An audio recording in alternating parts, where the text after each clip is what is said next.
Closer to home, Governor Kathy Hochul and State Attorney General Letitia James now say the state is going to earmark an additional $4.6 million in next year's budget to expand the use of the red flag law. During a press conference today, Hochul said since the law was expanded in June, more than 1,900 extreme risk protection orders have been issued. Those orders make it easier for police to temporarily seize weapons from people who are deemed an extreme risk. The State Police Investigators Association praising the move tonight. They sent a statement to our newsroom saying they fully support the expansion, and the organization has, quote, been diligent in drawing this important issue to the attention of the Governor Hochul and Attorney General James, and we are glad to see it being given the long overdue attention it deserves. Meanwhile, the state's red flag laws are being attributed to thwarting a school shooting plot here in Buffalo tonight. 2 adults and a teenager now facing charges after a boy was taken into custody yesterday morning for threatening to shoot up Hutch Tech on social media. 7 News reporter Olivia Proya shows us how police stopped this threat becoming a reality. Buffalo police are taking no chances when it comes to threats on social media. We will find it. We will come for you. We will prosecute you to the fullest extent. These are not a joke. You put a lot of people in fear.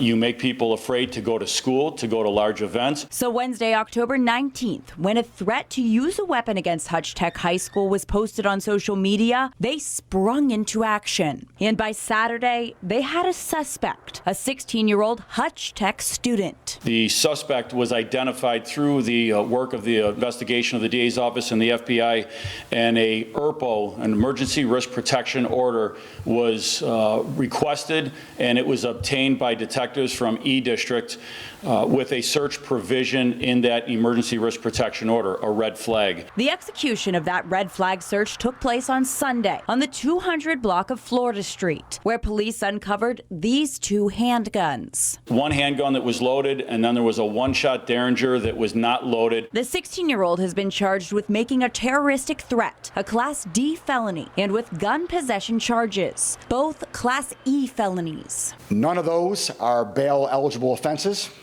And so basically, he walked out of court today.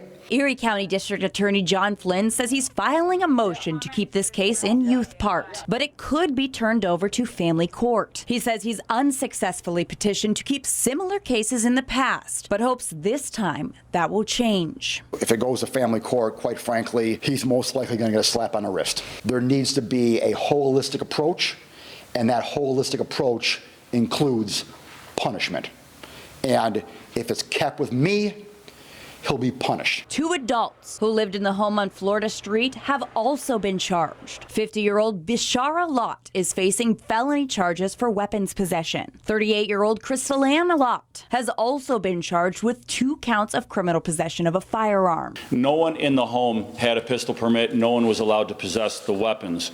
Buffalo police have partnered with the FBI to create a threat management unit. The unit will be specifically trained to deal with threats to mass gatherings in schools, hate crimes, and the like. The unit will also carry out red flag cases, like this one. The threat management unit will start in November. Olivia Proya, 7 News, Buffalo.